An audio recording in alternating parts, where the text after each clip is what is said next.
Bonjour, mon nom est Jean Goulet, je suis psychiatre. L'attaque de panique, c'est un épisode délimité dans le temps où on présente une anxiété très intense qui va s'accompagner généralement de plusieurs symptômes physiques et perceptuels d'anxiété, comme par exemple des tremblements, sensations d'étouffement, jambes molles, l'impression d'être sur le point de perdre conscience ou autre. Quand on parle d'un épisode, on veut dire que le début est souvent très subit ou rapidement progressif. La durée est limitée, généralement quelques minutes, et il est rare que ça va dépasser 1 heure. Ces attaques peuvent survenir dans différentes circonstances. Bien sûr, on va les voir chez des personnes qui souffrent de troubles anxieux, mais on peut les voir aussi dans d'autres situations. On remarque que les gens qui ont vécu des événements traumatiques vont parfois avoir des attaques de panique lorsqu'ils doivent affronter des situations qui leur rappellent cet événement-là. Chose qui est peut-être moins connue, on peut aussi avoir des attaques de panique dans le cadre de symptômes dépressifs.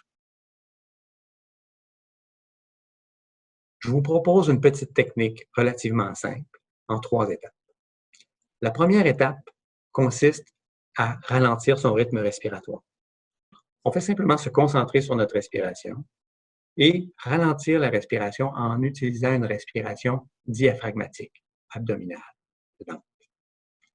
Cette étape-là nous sert à tenter de diminuer le cercle vicieux des attaques de panique où l'hyperventilation peut accentuer les symptômes physiques qui vont augmenter évidemment l'anxiété et les symptômes physiques qui en découlent, ce qui fait un cercle vicieux. Donc, on va tenter de ralentir la respiration. Deuxième étape, on travaille sur le côté cognitif, donc sur les pensées.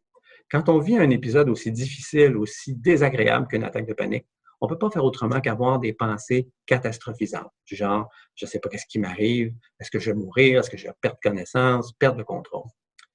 Malheureusement, ces pensées-là vont accentuer l'attaque de panique. C'est pour cette raison-là que dans la deuxième étape, on essaie de répondre à ces pensées-là. On va utiliser une petite phrase réaliste qui ressemble à « non, non, non, je sais ce que c'est. C'est une attaque de panique. Oui, c'est extrêmement désagréable, mais absolument pas dangereux, et ça finit toujours par passer. » Troisième étape, se remettre en action. Ici, on va choisir des activités qui prennent un peu notre concentration pour éviter de trop se concentrer sur les symptômes de l'attaque, mais évidemment sans être une activité dangereuse. On pourrait penser à des choses, par exemple, comme faire un peu de ménage, passer la balayeuse, classer des objets. Généralement, les activités motrices sont plus efficaces. Pour avoir plus d'informations, je vous réfère à notre site Internet www.tccmontréal.com. Sur ce site, vous allez trouver des guides de pratique pour les thérapeutes en thérapie cognitivo-comportementale pour différentes indications. Alors, j'espère que ça vous sera utile.